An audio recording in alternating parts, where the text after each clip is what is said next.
Ayaw muna. Ayay. Punta tayo sa Bataan. Irak, saan tayo? Saan tayo? Sa magandang lugar. Kayo dyan. Hey, Chad. Samahan nyo kami. Biyahe tayo. Maaga pa. Hey! Let's go, let's G. Tara, tara. Game, game, game. Tara, let's. So hi guys, for today's vlog, finally makakapagdagat na din kami lahat. So nag-rent nga pala kami ng service para sa ibang hindi makakapagmotor. So nakita niyo naman kanina, 11 PM ng gabi kami umalis. So yan, papakita ko na lang sa inyo yung mga dinaanan namin, yung mga stopover namin. So napagdesisyonan nga nila na sa Bataan na lang kami magbe-beach since yun yung malapit sa amin. So nga pala guys, yung mga nakamotor, ayan, si Tita Chris at si Tito Rocky, kami ni Love, si Tita Malen, Tita Jobert, and yung nag-lead nga pala sa biyahe namin si Tito Joseph at yung pinsan ko si Janjan, yung OBR niya. So first stopover namin dito sa Malolos. Stop over. Kape muna, kape. Saan? Kape muna, kape. Kape. Kape muna. Gulot ako sa manhole. Lumubog. Nandito pa tayo sa may Malolos, Love. So guys, stopover. Stop over muna. Yan. Nasa Malolos muna tayo. Pagod ka na. Yan. Galing trabaho eh. Ha? Galing trabaho. Kaya trabaho. Dito pala kami sa Malolos. Yan, sige, Rocky. Ay ka muna. Yo. Ka. Ano sa'yo mo, stop over? Malolos. Wait lang. Ha? Oo. Ano, plat? Ano masasabi mo, ta? Nasa ano tayo, Malolos? Nakarating ka na Malolos na nakamotor. Malolos pa lang tayo. Ano ba yun? Akala ko nakakalahati na tayo. Malolos pa lang pala to. Ba? Hindi mo binibidyoan? So yun, kita nyo naman, first stopover pa lang ng biyahe pero mukhang pagod na kami agad. Since yung iba sa amin galing pa ng work at wala pang tulog kaya medyo pagod at inaantok na din. So sa part na yan, malapit na kami sa arko ng Pampanga. So baka doon na lang kami kumain at magkape. So time check, 12:30 AM. Andito na kami sa may Pampanga. Medyo mabilis din yung biyahe since walang masyadong traffic.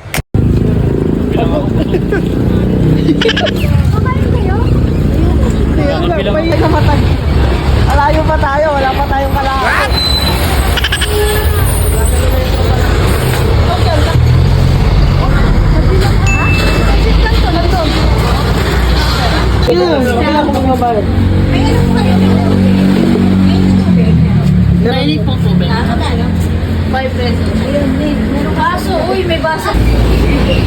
Ito, kanin, oh. Yan, kanin ka? Ay, puro yan. Gasa ka dito? What? Ganito, ta. Ganito shot glass, to. Yung MP. Pwede dito mo best ano yan, ano? Bili ko na lang styro sa kanya.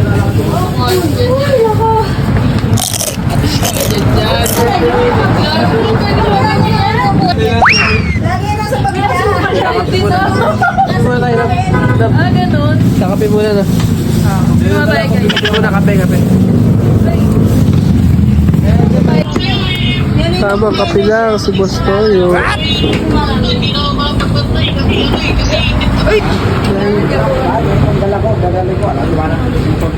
siya nakatingin daw si Joseph. Siya nakatingin. Habang ako tamang kain lang dahil kahit angkas lang, medyo nakakagutom din pala. Masarap din naman yung pansit nila dyan kung mahilig ka sa maalat, joke lang. So walang choice si Love kundi magkape para din hindi siya antukin sa biyahe. Kasi kahit ayaw niya, wala siyang choice. So time check, 12:55 AM, mag-aalauna na bago kami umalis ng Pampanga. Kung mapapansin nyo din sa bahay namin, medyo maraming truck. Wala gaanong ibang sasakyan kaya medyo maluwag yung daanan. Kaya yung takbo namin dyan mga nasa 80 to 90. So ganun pa man, nag-iingat pa rin kami sa biyahe. Dapat walang may iwan, sabay-sabay kami. So yan, nakikita nyo naman. So nga pala guys, yung service namin na L300 sa NLEX sila dumaan. Kaya medyo mauuna sila sa amin doon. And yun, ang daming nagdaan bago matuloy itong swimming namin sa dagat. Ang daming suggestion, ang daming nag-iba ng plano. Pero ganun pa man, pag gusto, may paraan. Kaya tuloy na talaga to guys. So, andito pa rin kami sa Pampanga, San Fernando. So, sa part na yan, nag-uusap na kami ni Love na what if kami lang dalawa yung bumiyahe ng ganito kalayo. Kakayanin kaya namin? So, bago yung araw na yan, sinigurado muna namin kondisyon yung motor nila bago namin ibiyahe ng malayuan. Kasi just in case lang, prevention is better than cure. Kaya ayun, thank God dahil walang nangyaring aberya. So, yun, finally, andito na kami sa crossing ng Olongapo, Pampanga. And kakamustahin na natin silang lahat dito sa CR break. Geg. Sakit sa puwet na naman. Nagunat.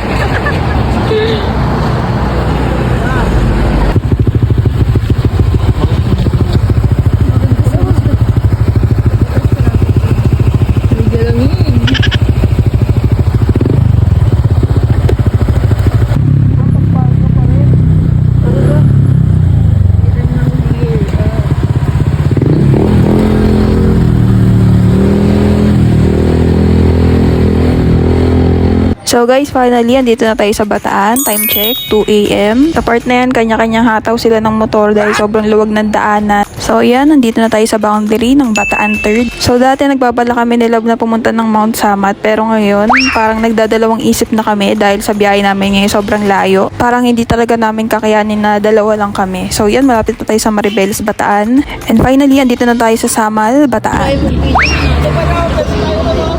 Lara, di natin kaya na. Yan. Ano pa kaya ako? Ano na lang. Kaya ako nilalamig.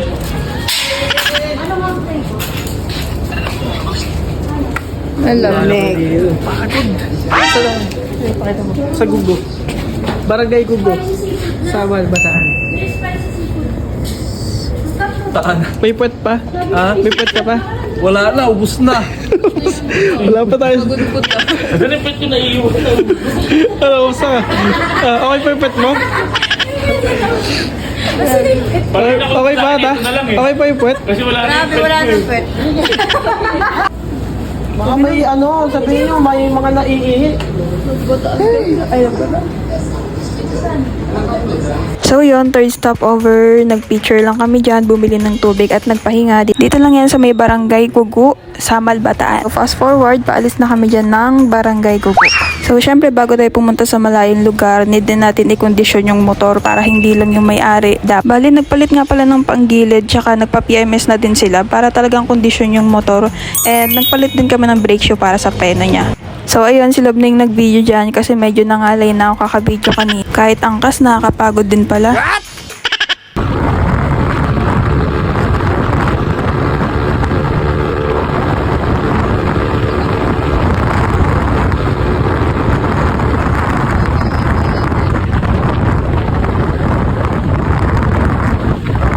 Fourth stopover, time check 3:50 a.m. Mag-aalas 4 na ng umaga.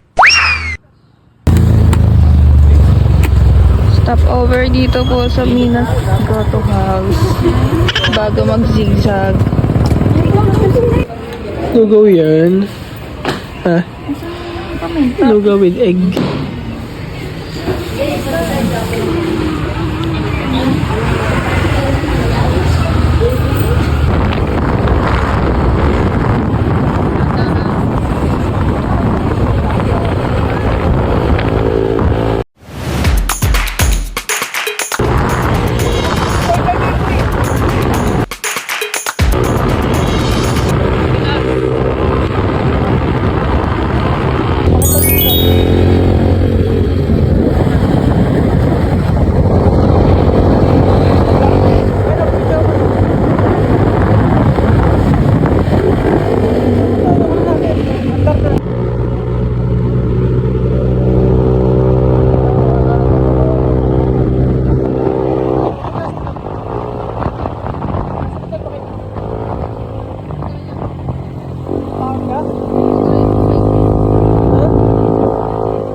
So guys, dito kami sa may Kawalad. 15 minutes away na lang. Malapit na kami sa Bagak, Bataan.